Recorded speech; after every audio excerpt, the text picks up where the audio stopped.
हमदे उस ज़ात की जिसने मेरे ऐबों को लोगों पर से छुपाया और मेरी अच्छाइयों को उन पर ज़ाहिर किया। आज की ये वीडियो जो है, पहले मैं एक वीडियो में बता चुका हूँ कि आपने प्रोफेशन ज्वाइन करने के बाद पहले 5 दिनों में क्या चीज़ डिसाइड करनी है। आज की ये जो एक वीडियो है, इसके अंदर मैं ये बताना चाहूँगा कि जब आपने ये फ़ैसला कर लिया कि आपने वकालत को बतौर पेशा ज्वाइन किया है, आपने वकालत के अंदर आने का सिर्फ़ और सिर्फ ये मकसद नहीं है कि आपने यहाँ पे आने के बाद थानेदारी करनी है और अपने आप को इलीगल प्रैक्टिस में मशरूर करना है।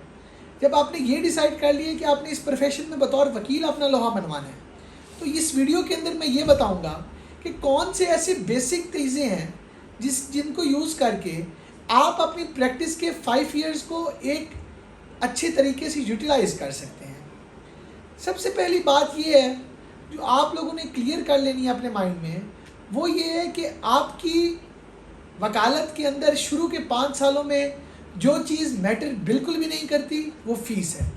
मेरी बात पे यकीन रखिएगा, शुरू के 5 सालों में आपकी फ़ीस मैटर नहीं करनी चाहिए कि आपको क्लाइंट एक चीज़ के केस के लिए फ़ीस दे रहा है या नहीं दे रहा। आपको प्रो बोनो केस करना पड़ रहा है।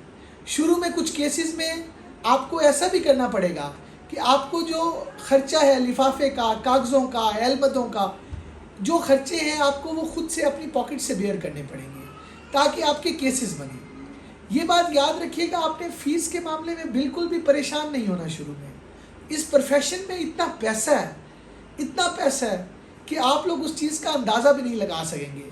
वंस आप क्लिक हो गए कि आप शहर के सबसे अच्छे वकील हैं या स्पेसिफिकली आप इस फील्ड के अंदर जो चीज़ के अंदर आप एक्सपर्ट हो गए हैं, तो फिर उसके बाद क्लाइंट्स जो हैं वो अपने घरों के सोने बेच के भी आपको फ़ीस देते हैं। मैं कोई एक फेरी टेल आपको नहीं सुना रहा, मैं आपको वो बातें बता रहा हूँ जो हक़ाइक़ पे मबनी है। आप इंडिया के अंदर वकालत कर रहे हैं, आप पाकिस्तान के अंदर कर रहे हैं, आप बांग्लादेश के अंदर कर रहे हैं, आप जहाँ पे भी प्रैक्टिस कर रहे हैं, ये चीज़ आपने क्लियर रखनी है कि शुरू के 5 साल, मैं मिनिमम 5 इयर्स कह रहा हूँ, maximum it could be 15 years too, क्योंकि ये चीज़ तो पहला क्वेश्चन था कि आप वकालत के अंदर ब्रेड एंड बटर अर्न करने के लिए आए हैं या नहीं आए। अब ब्रेड एंड बटर अर्न करने के बाद जो सेकंड क्वेश्चन है उसके ऊपर आंसर्स हो रहे हैं। अच्छा, BMW लेनी है, एरोप्लेन लेना है और शुरू के 5 सालों में आप ख़रीद नहीं सके, इट्स नॉट इम्पॉर्टेंट हियर। अच्छा, जब आप ये तपस्या में आएंगे, तपस्या करने के बाद आपने शुरू के जो 5 साल हैं वो क्या काम करना है। चैम्बर सिलेक्शन के लिए आपने ये ज़रूर देखना है कि कोई बहुत बड़ा पॉलिटिकल चैम्बर ना हो कि आप सारी ज़िंदगी उसके कार्ड्स उठा के आप कैंपेनों के अंदर बिजी ना रहें। कभी भी याद रखिएगा, पहले 5 साल 10 साल ये जो कैंपेन का ईंधन बनाया जाता है यंगस्टर्स को, यंग वकला को, ये कभी भी बेनिफिट आपको नहीं देता। लड़के समझते हैं कि जो फलां वकील साहब हैं ये प्रेसिडेंट या सेक्रेटरी बन जाएंगे तो उससे शायद मेरी प्रैक्टिस में फ़र्क पड़ेगा।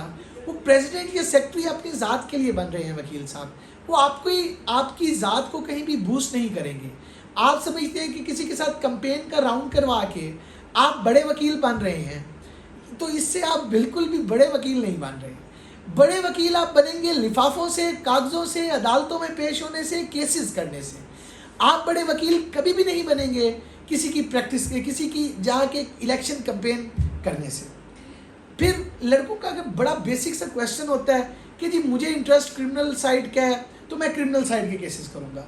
मेरे भाई, शुरू के 5 साल लर्नड काउंसिल्स, शुरू के 5 साल, this is not necessary, rather you are doing cases for criminal side, you are doing cases for civil side, you are doing cases for family side। जैसा भी काम मिल रहा है, जिस भी तरह से मिल रहा है, जितनी भी फीस दे रहे हैं, जैसे भी क्लाइंट्स हैं, वो सब केसेस आप बुक करें। हाँ, ये देख लीजिए कि आपने इतना हरी नहीं करना, आपने विन रेशो को ज़रूर देखना है कहीं ना कहीं। अच्छा, फिर अगली बात यह है कि बहुत से वकला समझते हैं कि 22A की पटिशन करके और बेल मैटर्स करके वो अपने आप को वकील समझते हैं। तो ये भी एक न्यूज़ फ्लैश की तरह आपको होनी चाहिए कि आप कभी भी 22A की पिटीशन करके और बेल्स और स्टे हल्के फुल्के करके आप वकील नहीं बन रहे। वकील आप सिर्फ और सिर्फ ट्रायल करके बनेंगे। आप ट्रायल के अंदर अपना इंटरेस्ट पैदा कीजिए। आप किसी ऐसे वकील को ज्वाइन कीजिए जो ट्रायल करता हो और पॉलिटिकल भी ना हो। उस चैम्बर से आपको कुछ ना कुछ ज़रूर मिलेगा। कोई भी बड़ा वकील आपको कोई पुड़िया नहीं देगा जिसके जो आप खाने के बाद आप बड़े वकील बन जाएंगे। आपको उससे खुद सीखना है। जो आप कर सकते हैं काम, वो ये काम है, अब शुरू के 5 सालों में सुबह 8 बजे आप अपने चैम्बर में मौजूद हों। जिस भी चैम्बर के अंदर आप प्रैक्टिस कर रहे हैं 8 बजे आप मौजूद हों और आप 3 बजे तक वहाँ पे मौजूद रहें। ये आपके ज़िम्मे पहला काम है। दूसरा काम ये है कि आपने लॉ की डिग्री तो हासिल कर ली है, लेकिन आप अभी वकील नहीं बने। आप पहले मुंशियाना सीखिए, क्लर्क्स के पास, अपने सीनियर्स के क्लर्क्स के पास बैठिए। आप देखिए कि केस फाइल किस तरह हो रहा है। आप ये देखिए कि केस लिखा किस तरह से जा रहा है। आप देखिए कि केस बन किस तरह रहा है। आपने आप को शुरू में आपने वकील नहीं समझना। शुरू में आपने अपने आप को, जब आपने इस प्रोफेशन में ब्रेड एंड बटर अर्न करना है, आपने शुरू में अपने आप को मुंशी समझना है। मुंशी बन के आप मुंशी साहब से अपना काम सीखिए। उन्हें आप इज़्ज़त की निगाह से देखिए, सीनियर्स को इज़्ज़त से निगाह से देखिए। हर कोर्ट में जाइए, हर जगह पे पेश हों, हर तरह के वकील को ज्वाइन करके रखिए। तो आपकी किसी न किसी तरह, अब अच्छे वकील जो होते हैं वो वकला को शुरू में ही कुछ ना कुछ देते हैं। मुझे याद है मेरे सीनियर, अल्लाह पाक उनकी उम्र दराज करे, जस्टिस का रिटायर्ड काजिम अली मलिक, वो हमें पे किया करते थे जब हम उनके पास अप्रेंटिसशिप कर रहे थे। वो पे किया करते थे। अनफॉर्चुनेटली अभी भी कुछ वकील ज़रूर देते हैं, लेकिन मोस्टली वकला साहबान लड़कों को एक हैंडसम पॉकेट मनी नहीं देते। कोई बात नहीं, आप अपनी पॉकेट मनी यहीं से अर्न करने लग जाएंगे।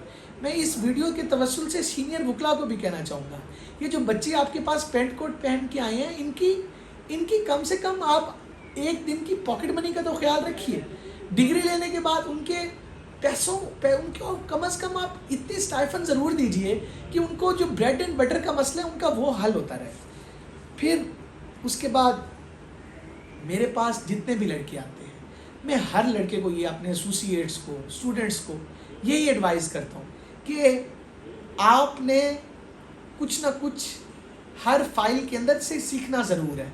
आपने अदालतों में जाके सिर्फ डेट्स नहीं लेनी कि आपको तारीख दे दें जी पेश हो रहे हैं वकील साहब दूसरी कोर्ट में। आप जो फाइल लेने के लिए, डेट लेने के लिए जा रहे हैं, आप कम से कम वो पढ़ के तो ज़रूर जाएं कि आखिर उसमें है क्या। अच्छा, आखिर में मैं सिर्फ़ और सिर्फ ये बात करना चाहूँगा कि अल्लाह ताला ने आपको पैदा किया है और रिज़्क़ का बिल यकीन आपका रब मालिक है।